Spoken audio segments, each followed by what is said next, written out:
ridiculous. I think it's the best thing going. Turned out to be very much more correct than you even thought. Well, in Rich Dad Poor Dad, I came out in 1997 and I said, your house is not an asset. And it drove people nuts. It just went crazy on me because that's a common belief. But when you can't make your house payments, you find out it's the biggest liability you got. So real estate is, to me, the best vehicle, but you've got to be smart with it because we're using debt. And debt is a two-edged sword out there. So you use debt, I use debt, but the more debt you use, actually you have to be smarter. So you can use debt to get richer. You can also use debt to wipe you out. So that's why, I continue on saying we need financial education. To just say to somebody, get out of debt, well, that's not accurate. You use debt, don't you? Debt is a great thing, and to be big and to be very successful, debt is a very useful weapon. But you have to be very careful. That's correct. So the other thing when people say live below your means, you don't like to live below your means, do you? No. And I think when you say to somebody, live below your means, you wipe their spirit out. It's like saying somebody, if you want to lose weight, go on a starvation diet. It doesn't make you healthier to starve yourself. So I would rather get financially educated. That's why I read your books, because this is my greatest asset. I want to feed my brain so that I can expand my means without getting into excessive debt or where I start to lose. Because debt, like I say, is a two-edged sword. But telling somebody to live below your means is almost inhumane. I never felt good doing it. I wanted to strive to do better every day. I want to do better every day. I liked a good life. Like I tell the story of taxiing underneath your jet.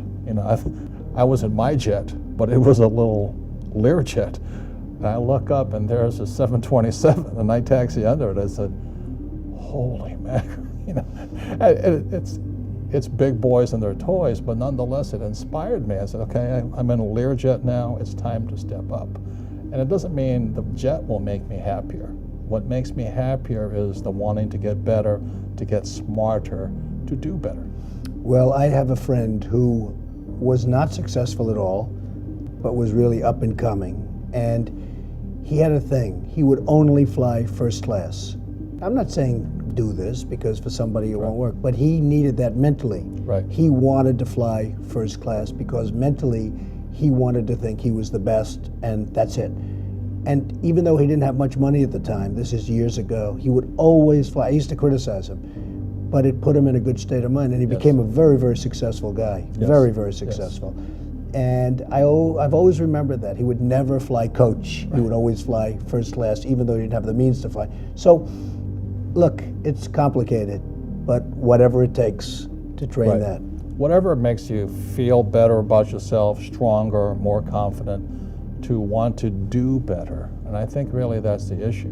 And we're at the stage of our lives right now, to ask for more is not really it, but to do better, to feel better about ourselves is still important. It is very important. Right. So that's why I don't like saying live below your means and scrimp and all that, because shopping is fun. Nice houses are fun. At the same time, you have to be very careful. Yes, but you have to be responsible about it. Correct.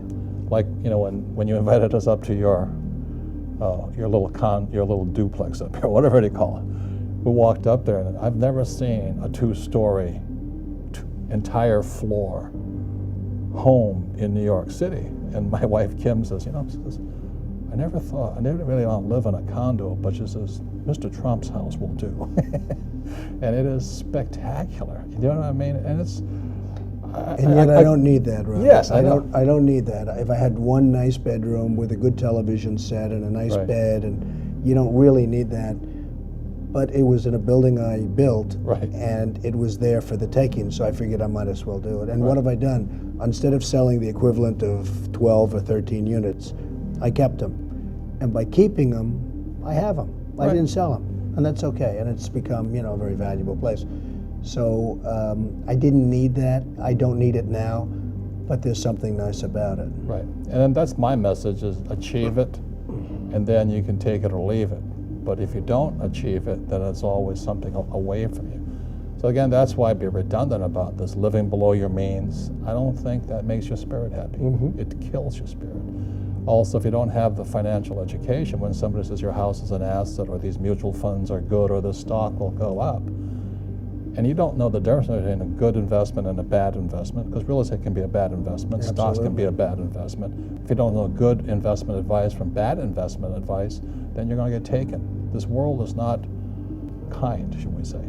The hardest thing that I've witnessed over the last year is seeing people that were very hardworking and very conservative that invested in the stocks. And I'm not talking about high-flying stocks. I'm talking about very solid companies.